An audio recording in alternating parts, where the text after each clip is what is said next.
जय हिंद फ्रेंड्स। आज का हमारा जो टॉपिक है वो है विदेशी आक्रमण। ये इसलिए जरूरी है क्योंकि ये सारे आक्रमण मौर्य काल के पहले हुए हैं और इसके पहले हमने मगध का उत्कर्ष पढ़ लिया है। तो हमें ये भी जानना बहुत आवश्यक है कि उस समय पर किस तरीके से जो विदेशी शक्तियां हैं वो भारत पर आक्रमण कर रही थी या भारत का और जो विदेशी ताकतें उनसे क्या संबंध रहा है। तो जब हम पढ़ेंगे तो मैंने आपको, अगर आप याद करेंगे तो जब मैंने वैदिक काल का वीडियो दिया है तो उस वीडियो में मैंने आपको बताया है कि जो भारत के वेद हैं इन्हीं के समकालीन अवस्था जो पर्सिया या ईरान में फेमस था, तो वेदों के साथ, वेदों के पैरेलल इनको माना जाता है क्योंकि कुछ ऐसे शब्द हैं अवस्था के जो वेदों से बहुत हद तक मिलते हैं। क्योंकि वेद में संस्कृत शब्द इस्तेमाल किया गया है और इसमें पर्शियन भाषा का इस्तेमाल किया गया है, इस वजह से दोनों भाषाओं में और उनके उच्चारण में काफी असमानताएं या फिर कुछ अलग चीजें दिखाई गई हैं। चलिए अब इसके बारे में हम थोड़ा सा पढ़ते हैं। तो अगर आपसे कोई पूछ ले कि भारत और ईरान का संबंध किसके द्वारा परिलक्षित होता है, तो इसका बहुत सामान्य सा और बहुत अच्छा जो उदाहरण है वो ये कि जो अविस्ता है, अविस्ता से हमको ये पता चलता है कि भारत का और ईरान का कुछ एक संबंध था। ठीक है, अगला हम आज एक वर्ड यूज करते हैं, हिंदू। हिंदू शब्द का इस्तेमाल हर व्यक्ति करता है, तो इसको जानना चाहिए कि आखिर ये जो हिंदू शब्द है ये आया कहां से। हिंदू अविस्ता से आया है। ये संस्कृत वर्ड है सिंधु, संस्कृत वर्ड है सिंधु, उसी का अपभ्रंश बना क्या, हिंदू। संस्कृत शब्द सिंधु का अपभ्रंश बना हिंदू, यानी सिंधु नदी के पूर्व की साइड, पूर्व की दिशा में, ईस्टर्न साइड में रहने वाले जितने भी व्यक्ति हैं वो भौगोलिक रूप से क्या कहे जाएंगे, हिंदू कहे जाएंगे। वो चाहे जिस जाति के, भौगोलिक रूप से वो सिर्फ और सिर्फ क्या है, हिंदू हैं अकॉर्डिंग टू अवस्था। और वो अवस्था कहां का है, जिंदा अवस्था हम पढ़ेंगे कहां का है, ये ईरान का है। ठीक है, तो हिंदू, पहली चीज तो ये कि ये धार्मिक शब्द नहीं है, ये कैसा शब्द है, एक भौगोलिक शब्द है। ठीक, दूसरा चीज, जब इसकी धर्म में भी बात होती है तो हिंदू धर्म नहीं है, हिंदू एक पद्धति है, जीवन पद्धति है। ठीक है, या हिंदू दर्शन है और इससे जुड़ी हुई बाकी जितने चीजें हैं वो इसकी इकाइयां हैं। मतलब अगर हम पेड़ देखते हैं तो हिंदू क्या है, हिंदू वो पेड़ है और इसकी जो शाखाएं हैं वो इससे निकलने वाले अलग अलग धर्म हैं, चाहे वो बौद्ध धर्म हो, जैन धर्म हो, जितना भी हो, सब। मेन क्या है आपका, हिंदू धर्म, और इसकी जड़ें क्या है, इसकी जड़ें हैं सनातन। ठीक है,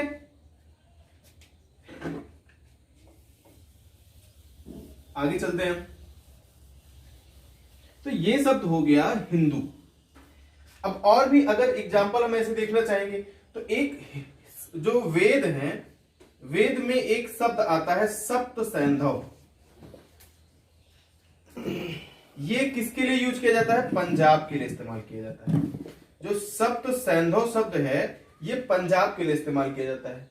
अब यही जब हम अवस्था में देखेंगे तो जो ये सप्त सैंधव है इसको बोला गया है हफ हिंदू। सिंधु को, जहां भी सिंधु आएगा वो कहां, उसके लिए शब्द उन्होंने क्या इस्तेमाल कर लिया है, हिंदू। तो ये हो गया कि ईरान और भारत के संबंधों के बारे में। अब सबसे पहला आक्रमण, विदेशी आक्रमण किसने किया, तो ईरानियों ने। सबसे पहला विदेशी आक्रमण भारत पर किसने किया, ईरान ने। क्योंकि ईरान और भारत का भौगोलिक और व्यापारिक दोनों तरीके का जो है संबंध रहा है, तो ईरान को यह पता था कि भारत के जो लोग हैं ये सामरिक दृष्टि से और इकोनॉमिकली बहुत स्ट्रांग है, बहुत मजबूत है। इसी वजह से ईरान ने सबसे पहले भारत पर आक्रमण किया और जिस राजा ने सबसे पहले आक्रमण किया उसका नाम आता है साइप्रस द्वितीय। हालांकि इसके आक्रमण से कोई बहुत बड़ा अंतर नहीं पड़ा, लेकिन इसी का अनुयायी हुआ जिसको हम डेरेसियस या दारा बोलते हैं। दारा, इसी को डेरेसियस भी बोलते हैं। इसी को हम डेरेसियस भी बोलते हैं। तो दारा या डेरेसियस ये क्या है, पहला व्यक्ति था जिसने भारत पर आक्रमण किया और सिंध के पश्चिमोत्तर क्षेत्रों को पूरी तरीके से अपने कंट्रोल में ले लिया। और यही वो व्यक्ति है जिसने सबसे पहले जो शिलालेख या अभिलेख वाला प्रचलन है वो सबसे पहले दारा जो थे इन्होंने ही इस्तेमाल किया था। और कब, लगभग आज से 560 ईसा पूर्व, 560 ईसा सॉरी 516 ईसा पूर्व, सॉरी 516 ईसा पूर्व दारा ने सबसे पहले ये जो है आक्रमण किया भारत पर और उसको जीता। इसका भी अभिलेख लिखवाया। इसका और प्रमाण कहां मिलता है, क्योंकि अभिलेखीय साक्ष्य के साथ साथ अगर हमको पुस्तकों में भी साक्ष्य मिल जाए तो ज्यादा महत्वपूर्ण होता है। तो जो हेरोडोटस है, एक हेरोडोटस, हेरोडोटस को फादर ऑफ हिस्ट्री बोला जाता है। फादर ऑफ हिस्ट्री किसे बोला जाता है, हेरोडोटस को। इन्होंने लिखा है कि जो दारा हैं इन्होंने भारत का जो क्षेत्र विजिट किया था उससे इनको 307 टैलेंट स्वर्ण धूल की आय प्राप्त होती है। ये किसने कहा था, हेरोडोटस ने। तो हेरोडोटस और दारा के कुछ अभिलेख मिलकर ये प्रमाणित करते हैं कि दारा ने भारत के पश्चिमोत्तर क्षेत्रों पर अपना अधिकार किया था, जो सिंधु के बाद का क्षेत्र है। इसके बाद जो दूसरा और सबसे महत्वपूर्ण आपके एग्जाम के लिए भी और बाकी चीजों के लिए भी महत्वपूर्ण है वो कौन सा है, तो वो आपका सिकंदर का आक्रमण है। यानी इसको अगर जैसे हम इसको ईरानी आक्रमण पढ़ लिया, अगर हम सिकंदर के आक्रमण की बात करते हैं तो इतिहास में इसके लिए जो शब्द इस्तेमाल होता है वो होता है मकदूनियाई आक्रमण। मकदूनियाई,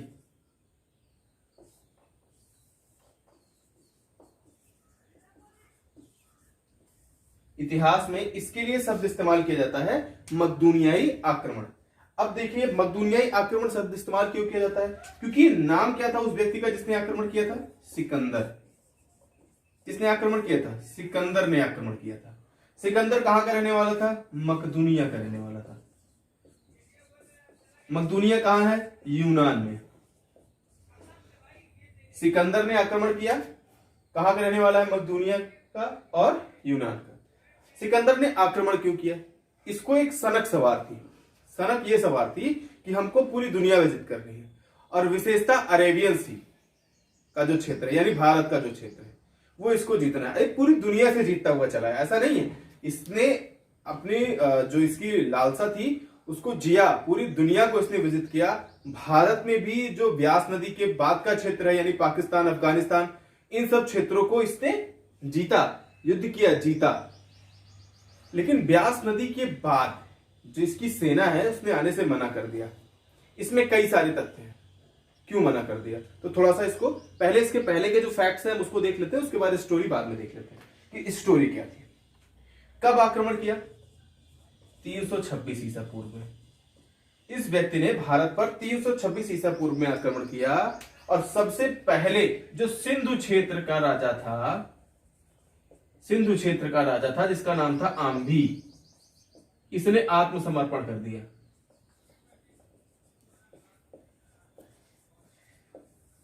सिंधु क्षेत्र के राजा आम्भी ने आत्मसमर्पण कर दिया, कहते ठीक है। तो जब इसने आत्मसमर्पण किया तो इसकी जो सेना है, आम्भी की जो सेना है, ये इसके साथ मिल गई। आम्भी की सेना प्लस सिकंदर की सेना दोनों एक साथ मिल गई और दोनों ने आक्रमण किया किस पर, पोरस पर। और इतिहास का सबसे महत्वपूर्ण व्यक्ति उस समय का पोरस। क्यों, क्योंकि पोरस से और सिकंदर के बीच में एक युद्ध हुआ झेलम नदी के तट पर। झेलम नदी के तट पर इन दोनों के बीच में एक युद्ध हुआ। उस युद्ध का जो परिणाम है, उस युद्ध की जो चीजें हैं वो हमारे इतिहास में बहुत महत्वपूर्ण है।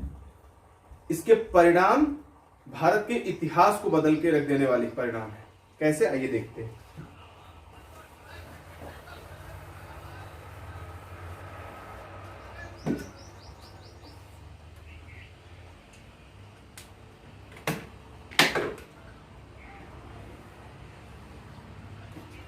हम यहां पे लिखते हैं झेलम,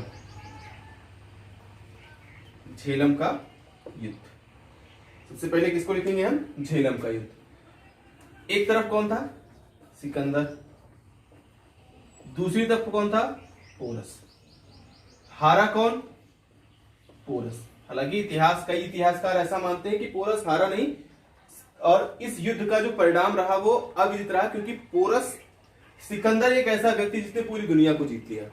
उसी के बगल का एक राजा आम्बियस ने आत्मसमर्पण कर दिया कि साहब हम आपसे लड़ नहीं पाएंगे, जो हो आप ही हो, बस हमको छोड़ दीजिए, हमारे साथ युद्ध मत कीजिए, हम आपके साथ हैं।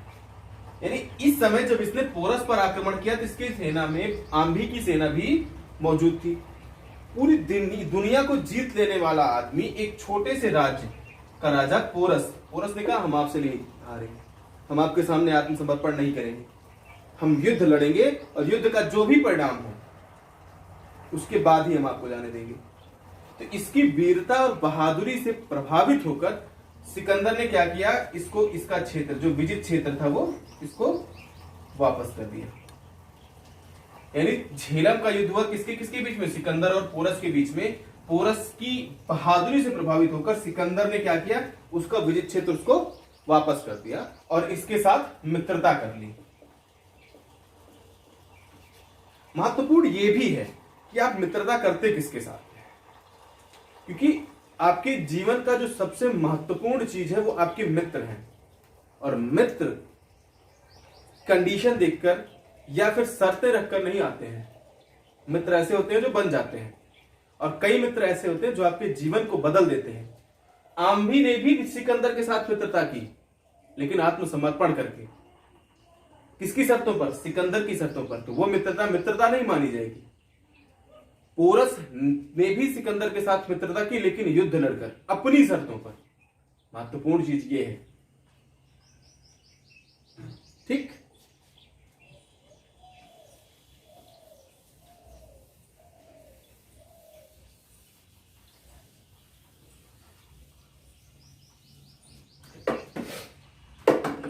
तो अंतिम आक्रमण कौन था? पोरस का। भारत पर अंतिम आक्रमण जो था वो पोरस का था, और लगभग 19 महीने तक सिकंदर भारत में रहा।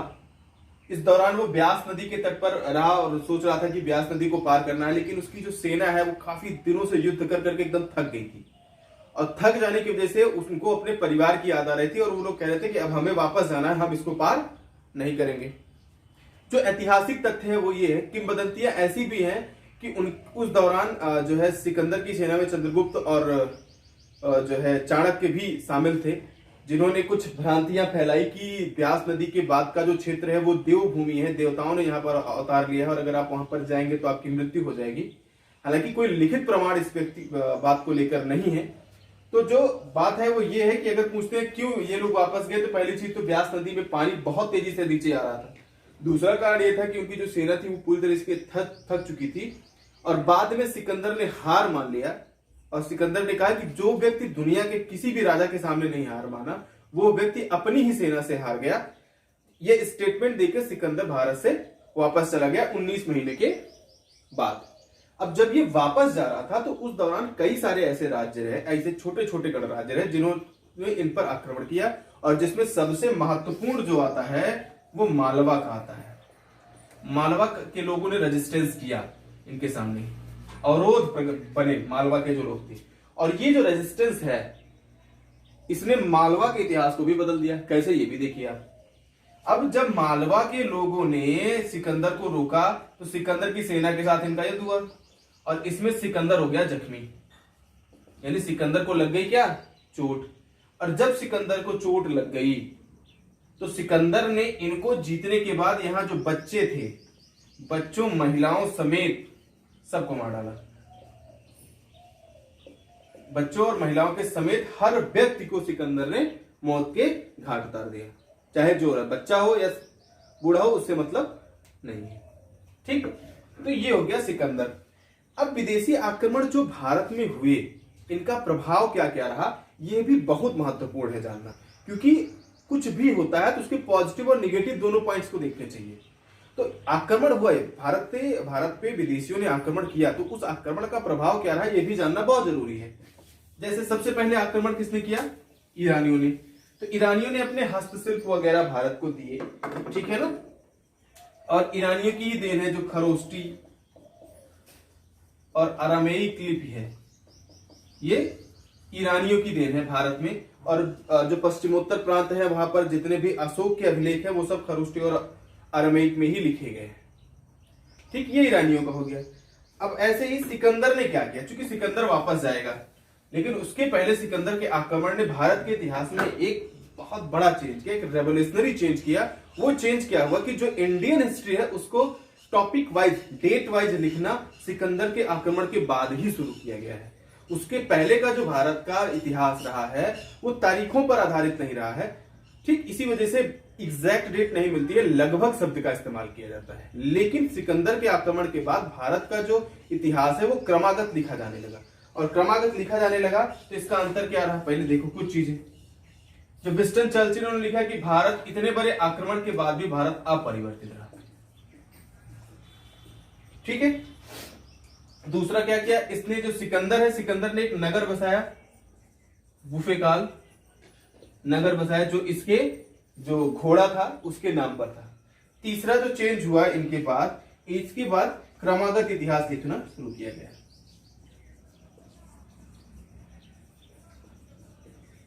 एक प्रश्न बहुत आता है, प्रश्न आता है कि जब ने सिकंदर ने भारत पर आक्रमण किया तो उस समय भारत पर शासन किसका था?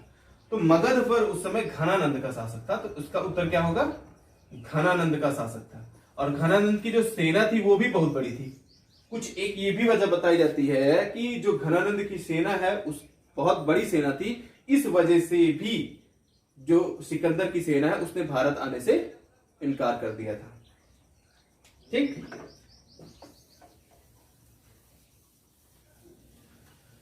अब सिकंदर वापस गया। सिकंदर जब वापस गया, सिकंदर क्या हुआ?